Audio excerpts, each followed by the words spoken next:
Saya ingin share kepada orang yang pertama kali ingin memiliki rumah dan kepada orang yang mungkin karena sesuatu alasan ingin pindah rumah ataupun mencari rumah yang kedua ataupun yang ketiga. Kunci pertama kita bisa memiliki rumah menurut saya adalah nekat.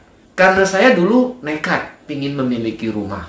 Waktu itu gaji saya 750.000 dan setelah saya hitung, itu cicilan rumah 725.000. Nah, pada waktu itu saya bujangan dan saya berpikir kalau saya tidak nekat menggunakan seluruh gaji saya untuk mencicil rumah, maka sesungguhnya saya juga kapan saya bisa memiliki rumah? Karena saya melihat harga rumah lebih cepat naiknya dibandingkan dengan penghasilan saya. Jadi, modal pertama kita ingin memiliki rumah adalah nekat. Nah, nekatnya seperti apa? Tentu ini bukan sembarang nekat. Saya berpikir, cicilan 725, berarti hanya selisih 25.000. Untuk makan, berarti nggak cukup. Maka ketika saya pulang kantor, saya betul-betul ngobjek lagi. Kalau sekarang banyak objekannya, Gojek dan lain-lain. Kalau dulu, karena saya arsitek, saya ngobjek cari proyek orang yang butuh namanya drafter, tukang gambar, saya bantuin di malam hari. Atau ketika saya dengar adik-adik kelas saya menjelang tugas akhir, mereka biasanya bikin maket. Dan saya mengejar proyek-proyek tersebut, ketemu mereka, ngobrol, dan saya bantu. Dengan demikian, meskipun kelihatannya waktu itu berat, tapi dengan kita nekat dan betul-betul bisa mengelola resikonya, yaitu dengan cari pekerjaan lain, ataupun paling buruk saya berpikir saya makan roti. Karena waktu itu di kantor saya ada satu orang Singapura, arsitek, namanya Jainuddin. Dia bilang, saya bisa masuk sekolah politeknik, juga nekat katanya. Nekatnya bagaimana? Saya siap makan roti tawar dengan air putih. Saya sungguh terinspirasi dengan kata-kata tersebut. Saya nekat untuk mengambil rumah pertama saya. Nah, ketika kita memilih rumah, penting sekali di dalam Feng Shui, kita memperhatikan apa? Yaitu yang pertama kali adalah namanya lokasi makro. Nah, lokasi makro ini apa? Kita bayangkan satu kota, misalnya Jakarta saja. Jakarta kan ada bagian utara, selatan, timur, barat, tenggara, timur laut, dan lain-lain. Nah, dengan kita melihat pada kuah kita dan arah terbaik, berarti lokasi kita tinggal yang terbaik pun adalah di lokasi. Misalnya saya kuah 6, lokasi terbaik saya ada di barat, maka saya lebih cocok tinggal di daerah Jakarta Barat ataupun bagian barat dari Jakarta, yaitu Tangerang, Banten, dan lain-lain. Begitu pula misalnya seseorang yang kuahnya 3, cocoknya di daerah selatan, maka pilihlah rumah di daerah selatan. Ini adalah cara pertama. Cara kedua yaitu dengan melihat pada siklus 20 tahunan yang akan terjadi sebentar lagi, yaitu disebut dengan periode 9. Nah, di dalam periode 9, daerah selatan dan utara akan lebih berkembang dibandingkan dengan daerah lain. Selanjutnya kita harus memilih lokasi di dalam zona barat tersebut, misalnya Jakarta Barat atau Tangerang. Kan terlalu luas, maka kita harus zoom in. Kepada lokasi mana saya harus memilih? Carilah lokasi yang memang pertama tentu sesuai dengan budget yang kita miliki. Dan jangan lupa, sedikit nekat bagi yang bujangan. Pemilihan lokasi seperti apa yang kita inginkan, pertama kali adalah sesuai dengan profesi kita. Ataupun usaha mana kita ingin berkecimpung. Ya, kalau misalnya daerah tersebut kita melihat banyak pedagang bahan bangunan, elektronik, maka itu adalah daerah yang perlu kita incar. Kenapa demikian?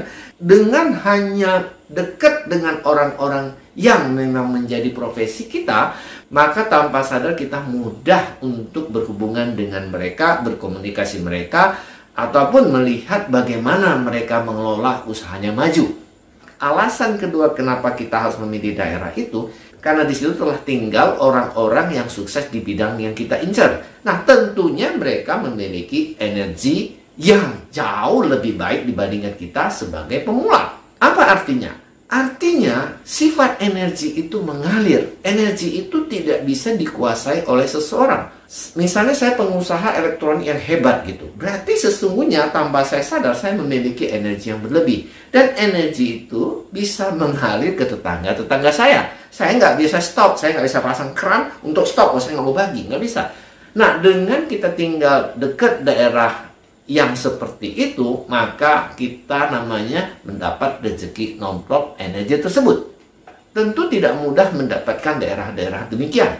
Nah, ada lagi pedoman berikut. Carilah daerah yang kita katakan hidup. Hidup itu seperti apa? Misalnya kita melihat tanahnya subur, hijau. Kemudian juga bentuk-bentuk bangunan yang di sana kelihatannya orang-orangnya menata rumahnya dengan baik.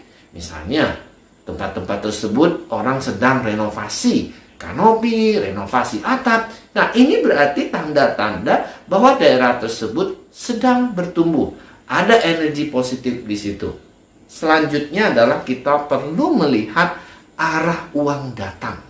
Ini apa nih? Di dalam Feng Shui, air mengalir itu menandakan rezeki mengalir. Nah, di zaman modern ini, tentu cari perumahan dengan sungai yang mengalir tentu sudah sulit sekali. Tapi, kita bisa menggunakan pedoman yang lain. Di zaman dahulu, sungai itu adalah alat transportasi. Dan ekonomi berkembang di daerah yang memiliki transportasi. Nah, di zaman sekarang, rumah dengan jalan raya yang ramai itu sama dengan memiliki sungai yang lancar. Jadi, pedomannya adalah rumah kita harus sering orang lewat, kendaraan lewat. Ini tanda-tanda daerah yang hoki. Nah, tapi kita perlu melihat aliran kendaraan ini dari arah mana. Kalau bergerak dari kiri ke kanan, ya perhatikan tangan saya, bergerak dari kiri ke kanan, ini adalah arah naga, dan di dalam Feng Shui, naga berarti sesuatu yang menguntungkan, sesuatu yang kuat logikanya dibandingkan emosinya. Nah, kalau kita bisa tinggal di rumah yang menggunakan logika, punya akal yang segar dan jernih, maka kita seringkali mengambil keputusan-keputusan yang tepat di dalam usaha ataupun karir kita. Akan tetapi, semua tentu punya pengecualian. Tidak semua tempat sudah susah-susah cari memiliki prinsip yang demikian. Bagaimana kalau misalnya arus kendaraan dari tangan kanan menuju kiri?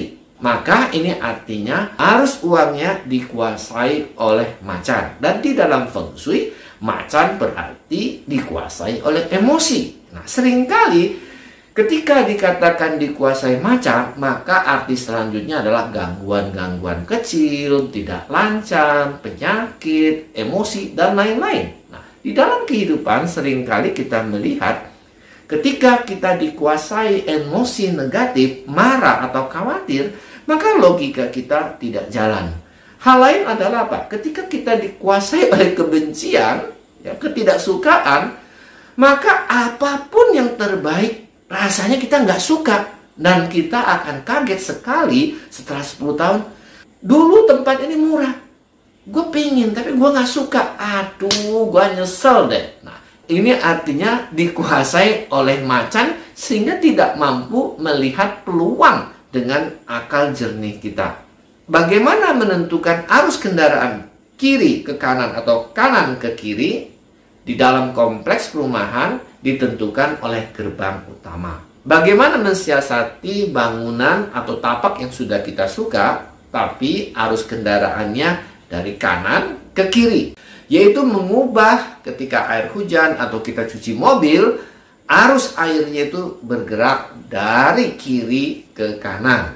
Apa artinya? Lantai di dalam pekarangan kita kemiringannya menuju kanan, dari kiri ke kanan. Atau itu berarti bagian kiri kita lebih tinggi dibanding bagian kanan kita. Hal lain adalah kita bisa membuat parit kecil yang bergerak dari kiri ke kanan sebagai tata air yang membuang air keluar ke parit utama jalan.